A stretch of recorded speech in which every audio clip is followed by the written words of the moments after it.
IPOB. No need to detain Kanu. Governors have divided Nigeria. Huriwa tells Buhari. Welcome to the news. The Human Rights Writers Association of Nigeria, Huriwa, has insisted that the federal government under President Muhammadu Buhari has no basis in law and morality to detain Nnamdi Kanu, the leader of the proscribed indigenous people of Biafra, IPOB. Huriwa said this is because the southern and northern governors have already divided the country by their actions, inaction, speeches, and conflicts around which zone between north and south produces the next president in 2023. Huriwa said while reacting to northern governors' rejection of power shift to the south. Recall that the Northern Governors Forum (NGF) had on Monday said that the South insistence on producing the next president of Nigeria contradicts the provisions of the institution. Recently, Southern governors had insisted that the region produce Nigeria's next president. Reacting to the development, Huriwa, in a statement signed by Comrade Emmanuel Onwubiko, the national coordinator of the rights body, on Tuesday, said that there is no basis for Northern Nigeria to insist on producing producing Buhari's successor if their intention is not to move for the eventual split of Nigeria in 2023.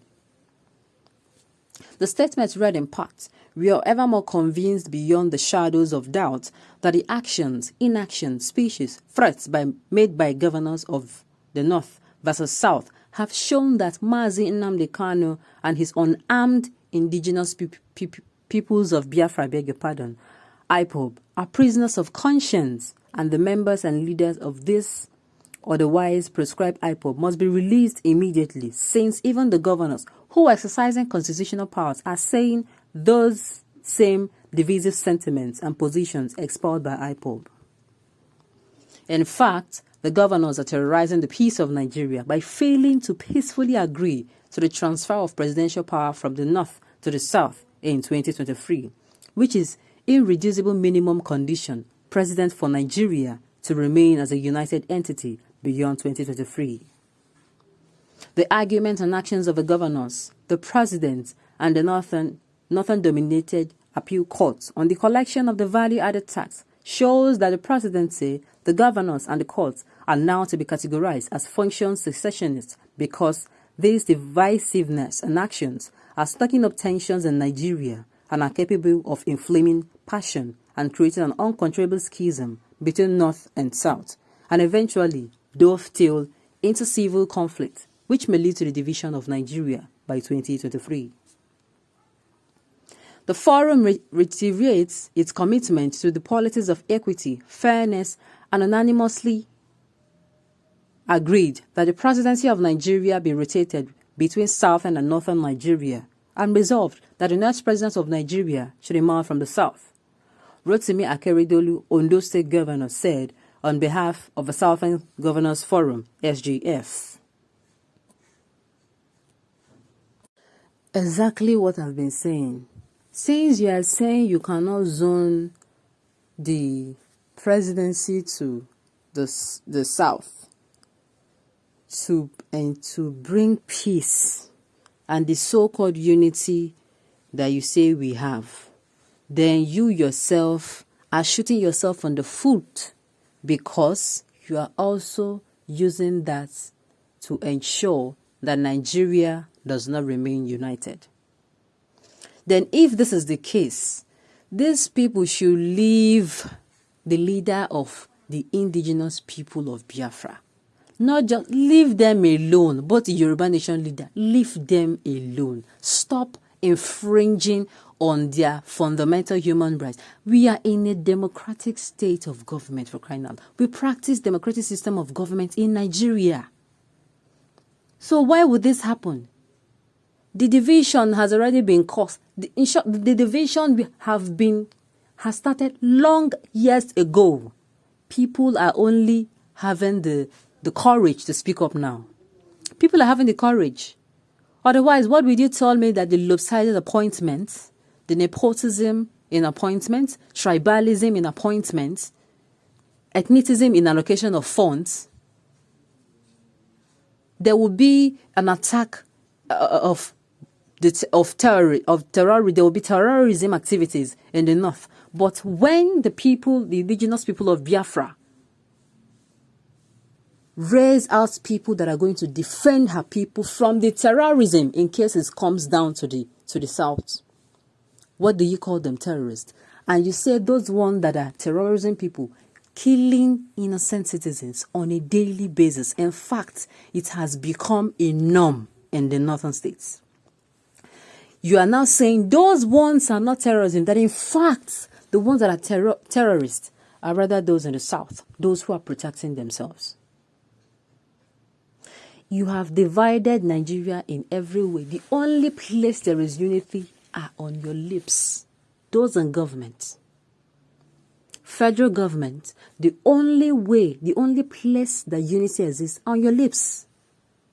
You say you want a united Nigeria, but deep down your heart, you know that it is not true.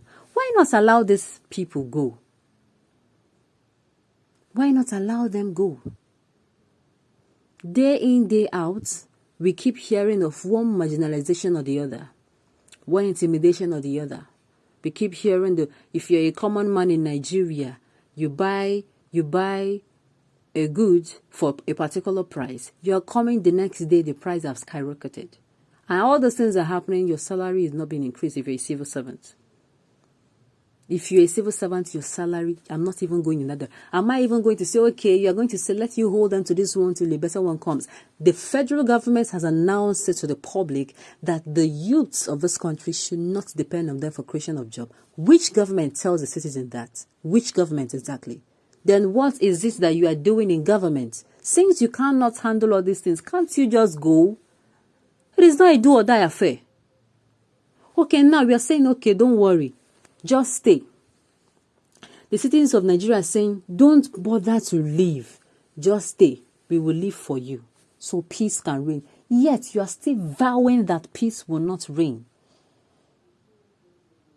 You have no right whatsoever to hold the leader of the indigenous people of Biafra.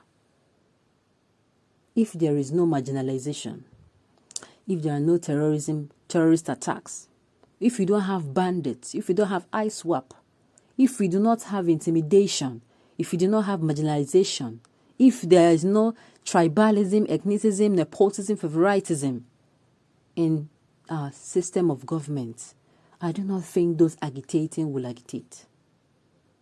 If we feel safe, and if we feel that the government listens to us and do at least, they try to cover these areas that are very important to us, economically, security-wise, job-wise, making sure that we are safe as a people, that we feel safe in our own land. I do not think, I keep saying it, anybody that will come out in Nigeria and start agitating when everything is fine, the person will be taken to a psychiatric facility for checkup. But because even a day-old baby, I will keep repeating it, will feel the pain that we are feeling from it, he would have been feeling it from its mother's womb. From his or her mother's womb, I beg your pardon. And what happens? We turn a deaf ear.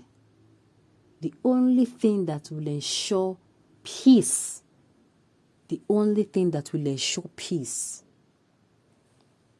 which is zoning the presidency ticket to the southeast. What happens? We are saying no, we can't allow it happen. It can't happen. They are saying never. They are even saying it is not even constitutionalized.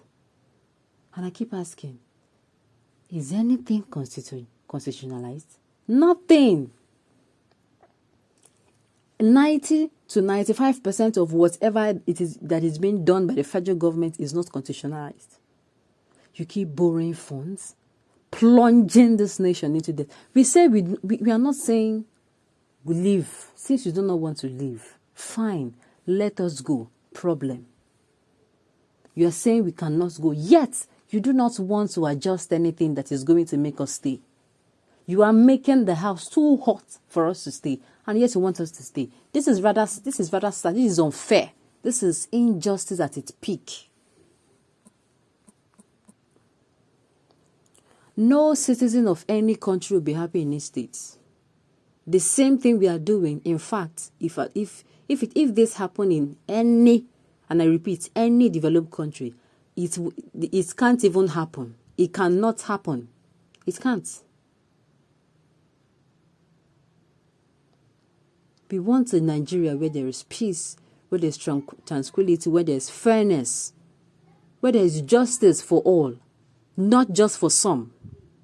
That is the Nigerian we want. And if we do not have it, then the federal government should allow the agitators, should give them what they request. On this note, we come to the end of the news today. Thank you for tuning in and listening. Enjoy the rest of your day.